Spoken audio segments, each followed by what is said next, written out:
now we're going to talk about some other physiological changes. So cardiovascular and respiratory systems. Cardiovascular diseases are more common with age, but death rates from these have been declining. So one of these is stroke. This is also known as a cerebral vascular accident, or a CVA. This is an interruption of blood flow in the brain due to a blockage or a hemorrhage in a cerebral artery. This may be caused by clots or deposits of fatty substances. Hemorrhages are caused by arterial ruptures. CVAs are the leading cause of disability and the fourth leading cause of death in the U.S. Quick intervention and aggressive rehab is needed for better recovery. Multiple small strokes can lead to vascular dementia, which can be sudden onset and progresses more quickly than other forms of dementia. Another type is COPD. This is a decline of maximum lung capacity, mainly responsible for shortness of breath. COPD stands for chronic obstructive pulmonary disease, the more common form of incapacitating respiratory disease among older adults.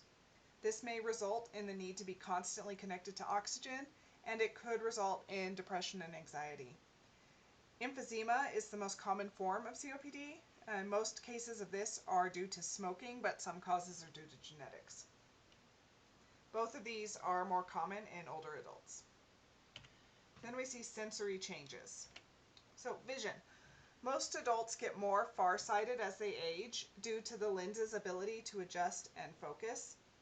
So less light passes through the eye, making it harder to do tasks such as reading, and older adults don't see as well in the dark. One solution is to get more light, but older adults are also more sensitive to glare, which can make it difficult. You know how we talked about things get stiffer as we age, and that could be interfering with the lens's ability to focus and move. So your visual acuity is the ability to see detail and discriminate different patterns, and that also decreases as you age. Diseases such as cataracts and glaucoma become more likely. Cataracts are opaque spots on the lens which limit the amount of light that can come in, and glaucoma is when fluid in the eye doesn't drain properly, leading to high internal pressure and can cause damage and loss of vision. The book covers a lot more of these issues, retinal issues that affect the ability to see in detail. So if you're interested in that, please look in your book. Okay, hearing. Hearing loss is a normative change. That means it happens to most people. Loud noises can lead to hearing loss, but so can headphones or earbuds, especially if they're used while exercising. The increased blood flow to the ears makes them more vulnerable to damage. The most common hearing problem is reduced sensitivity to high-pitched tones. This is called presbycusis. By the late 70s, half of older adults have it, so that means they lose the ability to hear high-pitched tones. Hearing loss accelerates during middle age, and we lose high tones before we lose low tones. Hearing loss can cause a loss of independence. It can lead to social isolation, irritation, paranoia, and depression. Hearing loss does directly affect self-concept or emotions. It can affect how others perceive and interact with you too, and lead to strained relationships. But advances in digital technology are leading to better and better hearing aids. So, health issues in late adulthood. Chronic diseases. Nearly half of adults in the U.S. have a chronic health problem. We've already discussed one of the most common, which is arthritis, but we're going to talk about some others. Okay, diabetes. In this, the pancreas produces insufficient insulin and creates above normal sugar in the blood and urine. Too high levels of sugar can lead to coma, and if sugar is too low, it can lead to unconsciousness. Diabetes can develop in childhood, adolescence, or young adulthood.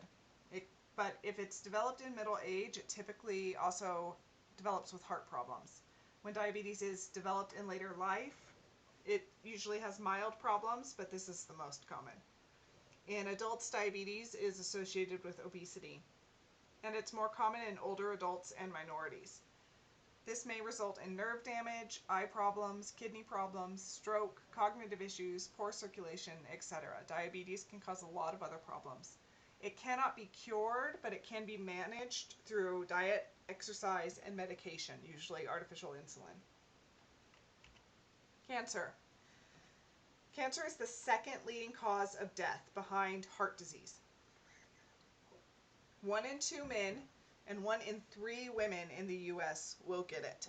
These are very high odds. It means that almost certainly you or someone you know will have cancer.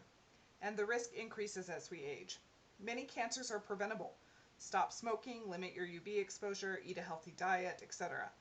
There are some genetic factors behind cancer that combine with environmental factors.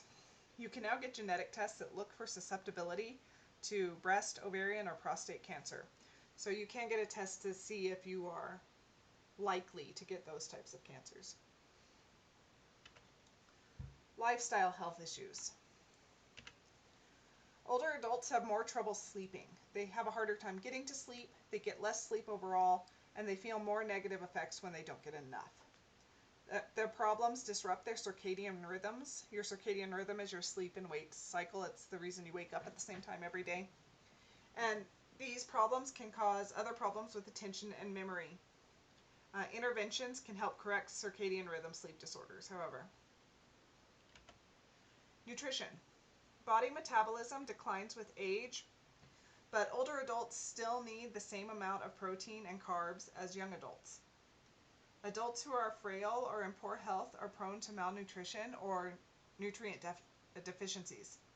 There are different nutritional guidelines for older adults that take changes due to age into account. And if you want to see the most recent guidelines, look in your book. So your nutritional needs do change as you age.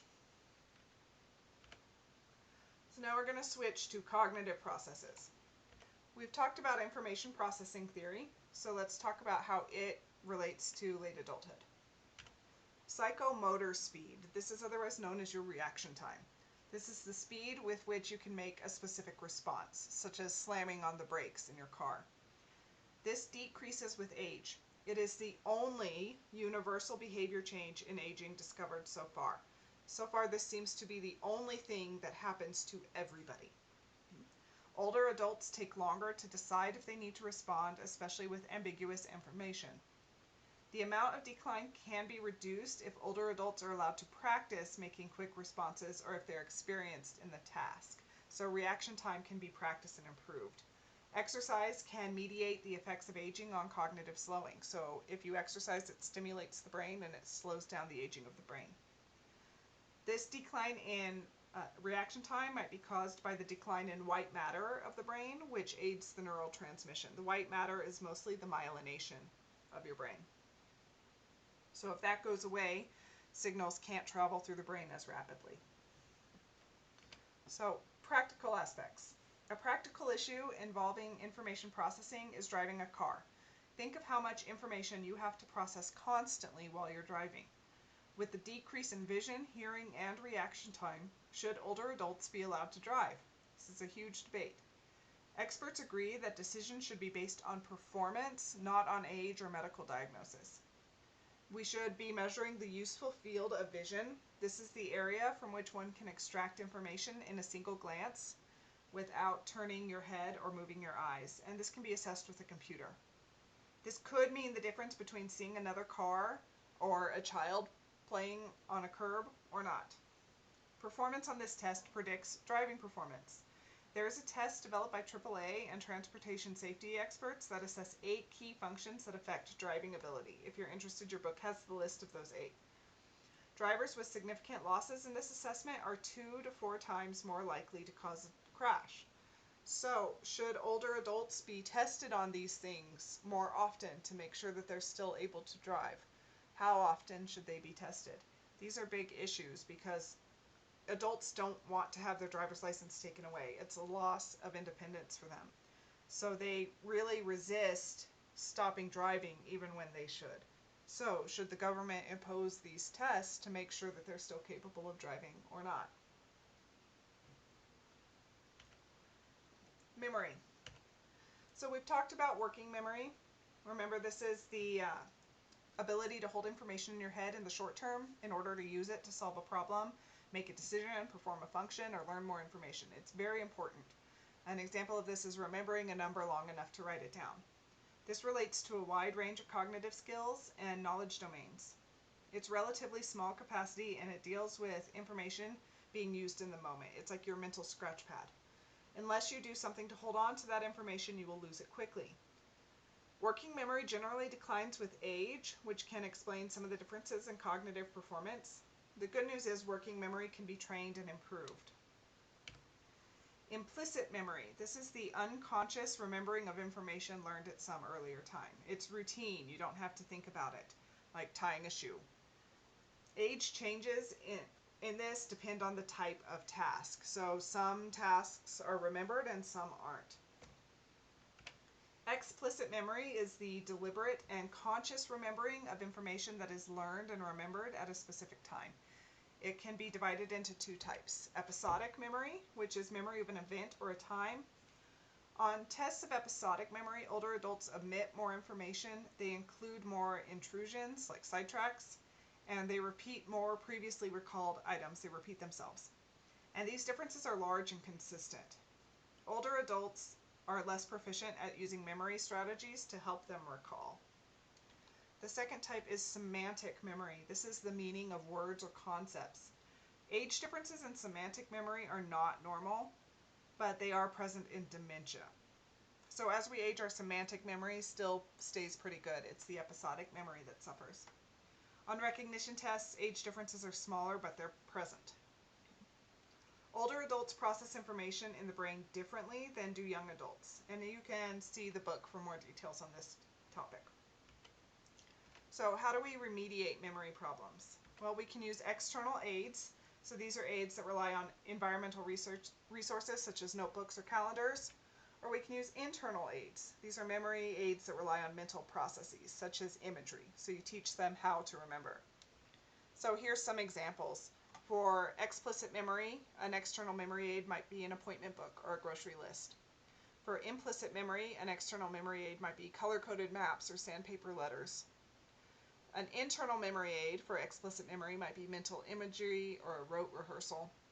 For implicit, it might be spaced retrieval or conditioning. If you want to know more about these terms, again, look in your book. All right, we will finish up this lecture in the next video.